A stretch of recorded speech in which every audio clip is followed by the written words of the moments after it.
forget the fancy stuff and focus on the basics. Over the years, I found that the less tools that I have at my disposal, the more focused I become on getting better results. That's what I had in mind when I designed the perfect minimalist workout routine, where we focus on quality before quantity with compound exercises so we can break down the muscle tissue and reap the rewards of strength, hypertrophy, and endurance. Make sure you take a snapshot of the workout routine so you know what to do. I also included it as a 5-week fully structured training program in an easily absorbable format, so you can track your progress as well as get high performance tips on recovery as well as nutrition with high protein recipes, as we know this is equally important.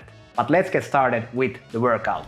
In the warm-up, we want to target two things that get really neglected in our daily lives but are really essential for doing basic calisthenics with your body weight as resistance. First off, we got the muscles in the shoulder blades, the scapular muscles. You have to target this muscle group if you want to fight the nerd neck that you get from sitting all day in front of the computer, but also if you want to achieve high quality pull-ups as well as muscle-ups. This is a power move that you want to focus on. First, we got the scapular push. Here you're on the ground like in a push-up, but you're really retracting the shoulder blades, so pulling them back. You're also depressing them, meaning that you push them down towards your legs. As a perk, you also stabilize the shoulder, the rotator cuffs, as well as the joints in the elbow, creating really great support for your upper physique. Another variation you can do is an active hang from the bar, depressing and retracting the shoulder blades, getting you ready for pull-ups and muscle-ups and so on. Another variation you can do is face pull. Lie down and face the ground,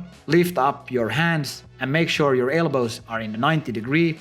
And if you would look from the side, you would see that your hands are past and beyond your elbows, so they are behind your neck. This looks like a subtle movement, but it's really great for activating those shoulder blades. Now, only take one of these exercises for each workout and do 2 times 6 repetitions. Remember, it's just a warm-up. You don't want to do all 3 each workout. Next, we have the side glutes, which we want to do 2 times 6 repetitions. Now, this is a really powerful move because when you sit in front of the computer, it's like the new smoking. It's almost like your glute muscles become paralyzed. This way, we are activating the nervous system and the muscles in the glutes. First of all, making sure that your knee doesn't cave in, for instance in the squat, which can, for instance, compromise your knee for an ACL tear. Now do this other variation on another workout day where you go for 1 minute, you do these active deep squats, and you also can vary it with movement patterns back and forth, opening up the ankle. Also you can include here these single leg deep knees over toes squats, and contrary to popular belief, this doesn't compromise your knee. Why you want to go into this position is that it really activates your nervous system going into these somewhat balancing exercises that we have coming up in the leg workouts in the calisthenics. So hopefully as a perk you will also improve your balance, which is correlated with functional longevity. As we age, our balance gets worse. Also feel free to do sprints or jogging as a general warm-up, for instance, to the workout spot. Don't go past 60% of your max heart rate. Again, this is a warm-up. And you might say that, Axel, this isn't really the essentials. There's too much stuff here. And I'll tell you, you're wrong. You are smart. So you're starting to see patterns here. Everything is intertwined together here with all these exercises. All these movement patterns support your daily functional life. We target the neglected upper back, the scapular muscles. We also target the glutes, as well as improve our mobility and strength.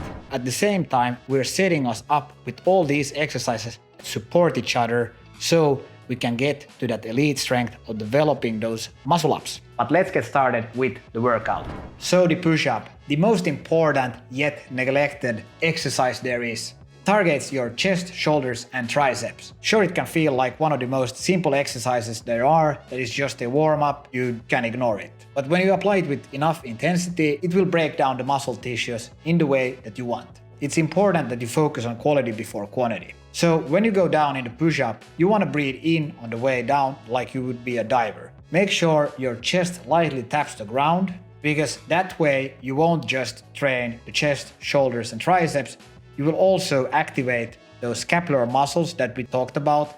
because puff your chest forward, it will activate those shoulder blades. As long as your elbows are tucked in, they shouldn't be pointing out. That's cheating, we don't want any part of that. Then breathe out on the way up. So don't aim for 100 half reps. Sure, this might get your heart rate up and burn some extra calories, but it won't break down the muscle fibers, ultimately developing those muscles that you want to. The same principles applies through this whole workout. Quality before quantity, full range of motion. The nice touch here is that you can go slowly on the way down and then you explode up.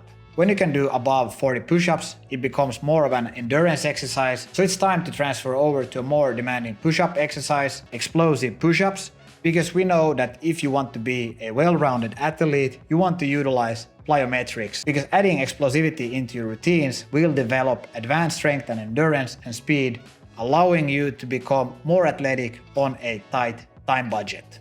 So the beauty in calisthenics lies within its simplicity as you push yourself against gravity. So in the archer push-up, we're developing that next level unilateral strength. Make sure your elbow is again pointing down. Focus on the same principles of quality before quantity. In this exercise, you're emphasizing more the unilateral chest and tricep strength. Now, the principle of progressive overload is like when you would train at the gym, because remember, in a push-up you're pushing 70% of your own body weight. So when you start to transfer over to unilateral exercises like the archer push-up, you're almost pushing 55 kilos or 120 pounds with one arm. That's like you would be bench pressing 110 kilos or 240 pounds. So we focus on developing the outer chest as well as the triceps.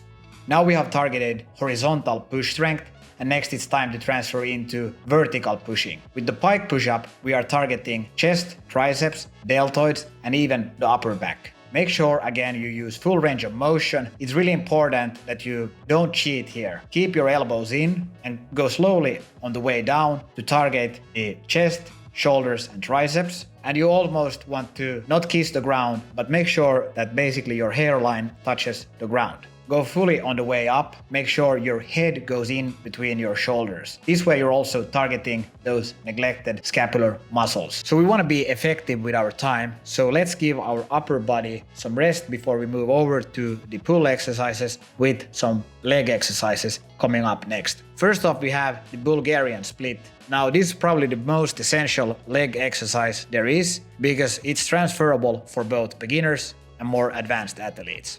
Make sure you go in a full range of motion again, target your glutes, your quads, everything gets really nicely activated here. Now again, you want to go reps close to failure, so you break down the muscle tissue, it becomes stronger. And for instance, say that at week 4, you could try a one-leg Bulgarian split squat. But this exercise is advanced, so you want to make sure your knee doesn't cave in, as then you are compromising the ACL in the knee joint. And that's a big no-no. That's why we do the warm-ups in the beginning with the side glute activation. After you're done with the Bulgarian split, you want to focus on the archer squat, which is kind of the next door neighbor for the archer push-up. You're using unilateral training of the legs, and the deep activation that you do in the warm-ups will really help you with this exercise so you don't fall flat on your ass. This exercise really targets nicely the hamstrings, glutes, as well as quads. And as a perk, you get in some balance work here. So then we transfer over to the exciting stuff, the explosive squats. Now we know that if you want to become a well-rounded athlete, you need to train plyometrics. So you don't have to go that slow on the way down, because you want to be able to use momentum from going down and then use your arm and sprint up, leveraging the full momentum to explode up into multiple repetitions of this explosive squat. Again, go reps close to failure. So now the upper body is rested for the pull exercises. So first we want to focus on the most important pull exercise there is, the pull-up. Now you can see how many muscles they're actually being activated in this exercise. Now this is such a profound exercise that gets neglected. So we want to make sure that our technique stays with quality before quantity. This exercise will develop strength, hypertrophy, and at the end, when you become really strong, endurance. So you want to make sure that you start from the passive hang, transferring into the active hang. So remember, the shoulder blades get retracted and depressed. Then we start to transfer things over to the elbow joint. So the shoulders, triceps and biceps, everything gets activated. Make sure you go chin over bar, and again you can go slowly on the way down, then you will reap more hypertrophy gains. Then go to full extension down and explode up. Focus on the progressive overload, meaning that you get more pull-ups when you progress through the program compared to when you started, and that you track these programs, for instance, with the Essentials program. At the same time, you shouldn't be sacrificing quality for quantity's sake. Now, of course, if you are not at the level of getting pull-ups, or you can, for instance, do a certain amount of pull-ups but you would like to do more, then you can use this pull-over exercise where you swing your legs over the bar so you get on top of it, and then you descend slowly in the negative, because remember, the negative eccentric part will also break down the muscle tissue, building stronger muscles for the pull-up.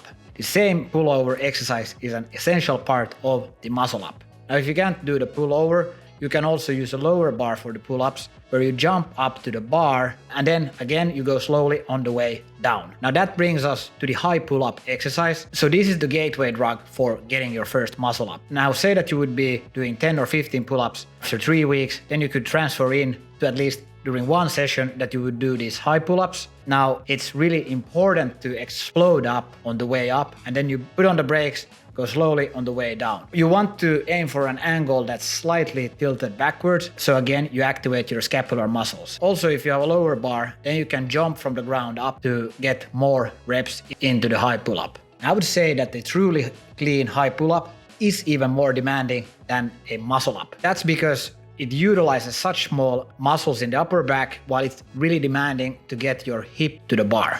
And that actually brings us to the muscle up. So freeze, your hip is at the bar. Now the only thing you need to do from the high pull up is to push your head forward, so it transfers all the load from your posterior chain into the anterior chain, and you only need to do a dip repetition up and you will be above the bar. At this stage, it should be pretty easy because the anterior muscles are much larger than the posterior muscles. That's why we emphasize a lot in our training on the posterior chain. You need to get a small forward momentum by dipping your toes like you would be touching the ground with your toes forward.